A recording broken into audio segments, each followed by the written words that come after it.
Hello, नमस्कार. सर्वांचं मनापासून स्वागत आहे आणि सर्वांना श्री स्वामी समर्थ. आजच्या व्हिडिओला सुरुवात केलेली आहे बरोबर 12 वाजलेले आहेत. 12 वाजता व्हिडिओला सुरुवात केलेली आहे. स्वयंपाक बाकी आहे, तर सध्या तर पुलाव किंवा मसाला राईस करायचं प्लॅनिंग आहे. भूमिका आलेला आहे. सॅटर्डे स्कूलला सुट्टी असते. आज काय होतं, अजून फ्रेश झाला नाही आहे. आता त्याचं फ्रेश वगैरे व्हायचं बाकी आहे ना.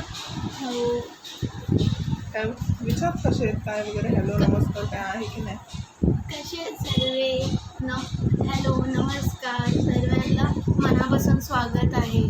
सर्वांना श्री स्वामी समर्थ. हाय मावशी काका, माझं नाव आहे भूमी. व्हिडिओला तर सुरुवात केलेली आहे. रुटीन वगैरे सगळंच करते शेअर. कामं सगळी पडलेली आहेत. आज कामं काहीच झालेली नाही आहेत. तर आज थोडंफार रुटीन पण शेअर करते. थोड्या सगळ्याच गोष्टींच्या सवयी लावून घेतलेल्या बऱ्या असतात. मशीनला कपडे होत आहेत, झाडू आणि लादी वगैरे करून घेते. मसाला राईस करायचं म्हणून जास्त काहीच नाही आहे, तर शेवटलाच करते ते. पुलाव हा गरम गरमच खायला चांगला असतो. 2 वाजता जेवायला बसतो, तर काय 1-1.5 वाजता करायला घेतला तरी होतोय. कुकरला करणार आहे. भूमिक पण आलाय. भूमिक फ्रेश होईल तोपर्यंत सगळं काम पडलेलं आहे. आज माझं काहीच झालेलं नाही आहे. सगळ्याच गोष्टी शेअर करते. जितकं होईल तेवढं शेअर करते. सगळ्यांचं नाही, जेवढं जमेल तितकं. कारण की रोज बोलते आणि काही काही राहून जातं माझं. जितपत होईल तितपत गोष्टी शेअर करते. रुटीन पण शेअर करायचा प्रयत्न करते. किती कामं काय वगैरे दिवस, आणि प्रत्येक गोष्टी ठरवून नाही करत. जसं होईल तसं बोलते, ते भलतंच होतं. ज्या दिवशी कामं ठरवते त्या दिवशी तिसरंच काम निघतं, ते राहूनच जातं.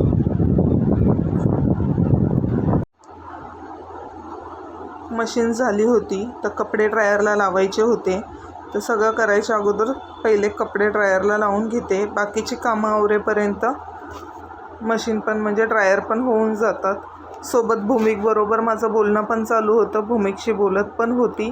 तसेच कपडे ड्रायरला लावले आणि फडकं घेऊन तिकडून मशीनवरती पण हात फिरवून घेतला की ओले वगैरे हात लागतात ना, तर त्याचे डाग राहत नाही.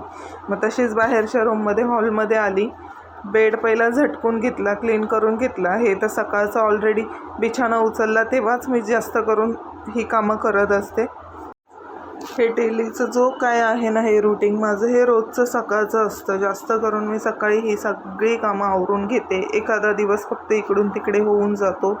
बेड वगैरे झटकलं का उशा वगैरे व्यवस्थित ठेवून दिल्या का टेन्शन जातं. पण हे लोडचं आहे ना, माझे लोडचे कवर आहेत मोठे साईजला आणि लोड आहेत छोटे. आणि मिस्टरांना भूमिकला ह्या लोकांना ना पायाखाली लोड घ्यावे लागतात, म्हणून तो लोडचा आकार नेहमीच चेंज होत जातो. त्याला थोडासा वेळ माझा निघून. सोफा आहे ना, सोफा कम बेड आहे माझा, तर त्याच्याबरोबरच ह्या 2 चेअर आलेल्या. तर ह्या 2 चेअरसुद्धा अशाच आवरून घेते वगैरे. रोजचं झटकून घ्यायचं. वरचं कवर सोफ्याचे वगैरे म्हणजे सोफ्याला वापरत नाही, आणि जो चेअरच्या कवर आहेत ते रोजच्याच वापरण्यासाठी काढून घेतलेले आहेत. मग रोजचं तिकडून झटकून घेते.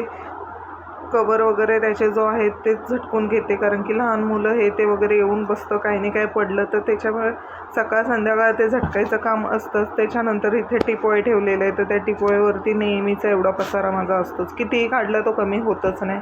पण रोजच झाडू लादी वगैरे करायच्या अगोदर सकाळी हे एक वेळा इकडून हात फिरवून घेते, म्हणजे काय घाण वगैरे साचत नाही.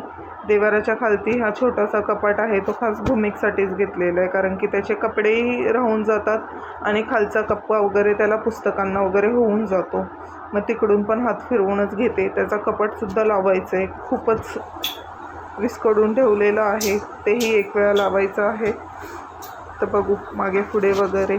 टी व्हीवरून वगैरे रोजचा हात फिरवणं आहे. टी व्ही आहे, लाईटीचे बटणं आहेत, घड्याळ आहे. ह्या सगळ्या गोष्टीवरून रोज फडकं एक फिरवूनच घेते. एक फडकं साईडला ठेवून देते. लादी वगैरे पुसायच्या अगोदर ह्या सगळ्या गोष्टी करते.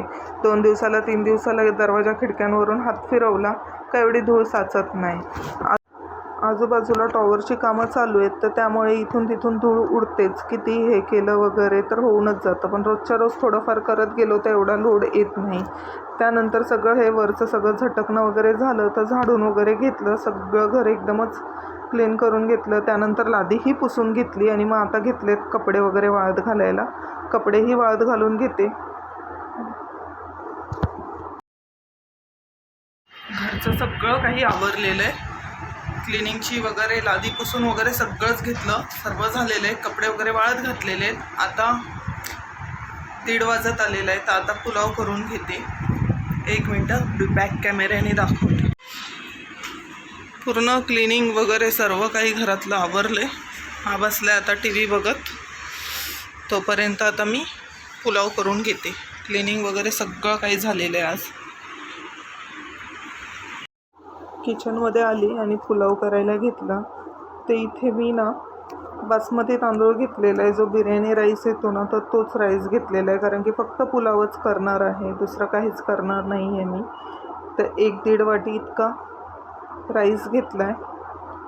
तो धुवून वगैरे स्वच्छ घेते.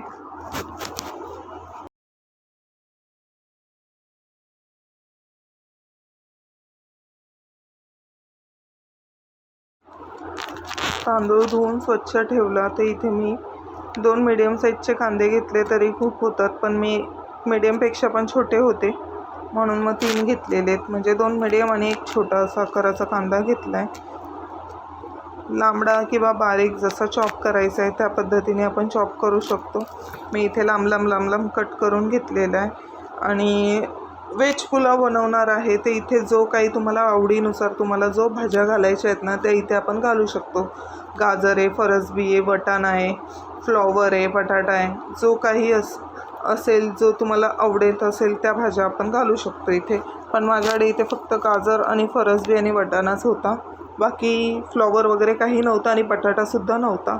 असता तरी घातला नसता, कारण की आमच्याकडे बटाटा भातामध्ये किंवा असं बघितलं तर आवडतच नाही. मिस्टरांना वगैरे आवडत नाही आहे. फक्त मसाला ढोस्याची भाजी वगैरे अशा मोजके पदार्थ आहेत बटाट्याचे, ते आवडतात. कुकरमध्येच डायरेक्टली पुलाव करायला घेतलेला आहे. तर थोडंसं तेल घालून कढीपत्त्याची फोडणी दिली आहे. कांदा घातला आहे. तिथे खडे मसालेसुद्धा आधी फोडणीला तुम्ही घालू शकता, मी नाही घातले. कांदा परतून झाल्यानंतर 1 टोमॅटो घेऊन बारीक कट करून टोमॅटो घातला आहे, तो व्यवस्थित परतून घ्यायचा आहे. आता इथे थोडंसं कोथिंबीर, लसूण आणि आलं घालून मी त्याची पेस्ट करून घेणार आहे. जो रेसिपी शेअर करते ना, तर एकदम म्हणजे ही शॉर्टकटमध्ये एकदम साध्या पद्धतीने, मी जास्त करून बोलतात ना की कधीतरी वगैरे असं वेगळं की कांदा वगैरे फ्राय करून proper biryani type pulao type करते. पण झटपट कधी करायचं असेल ना, तर माझं जास्त करून अशाच रेसिपी असतात. साध्या सोप्याने पटकन होणाऱ्याच रेसिपी असतात. भाज्या वगैरे कांदा वगैरे टोमॅटो परतून झाल्यानंतर मग जो काही भाज्या होत्या त्या भाज्या घातल्या आणि जो पेस्ट तयार करून घेतलेली ती घातली. आता इथे जो आपले बेसिक मसाले आहेत, तिथे तुम्ही बिर्याणी मसालासुद्धा घालू शकतात. माझ्याकडे बिर्याणी मसाला नव्हता. घरगुती मसाला 2 चमचा, गरम मसाला, हळद पावडर, धना जिरा पावडर, हे जो बेसिक मसाले आहेत ते आवडीप्रमाणे घालून घेतलेत. सगळं मिक्स करून थोडं बारीक गॅसवरती शिजून देणार आहे. मसाल्यांना थोडंसं तेल सुटलं का जो धुवून ठेवलेला तांदूळ होता ना, तो इथे घालून घ्यायचा आणि एकदम अलगद हाताने हा मिक्स करायचे. हलवताना ना जास्त जोर नाही लावायचा, अलगद हाताने मिक्स करायचं, कारण की तांदूळ धुवून भिजत घातलेला ना, मग बिर्याणीचा राईस असल्यामुळे तो लांबडा तांदूळ तुटू शकतो. आता इथे पाणी घालून घ्यायचं. पाणी घालून घेतलं का व्यवस्थित मिक्स करून घ्यायचं. चवीपुरते इथे मीठ घालायचं. चवीपुरतं मीठ घालून व्यवस्थित मिक्स करून झाकण लावून मीडियम फ्लेमवरती 2 शिट्या घ्यायच्या. कुकर थंड झाल्यावरती मग वरतून कोथिंबीर घालून मिक्स करायचं. छान होतो भात. चला मग इथेच व्हिडिओचं एंड करते. भेटूया लवकरच पुढच्या व्हिडिओमध्ये. श्री स्वामी समर्थ.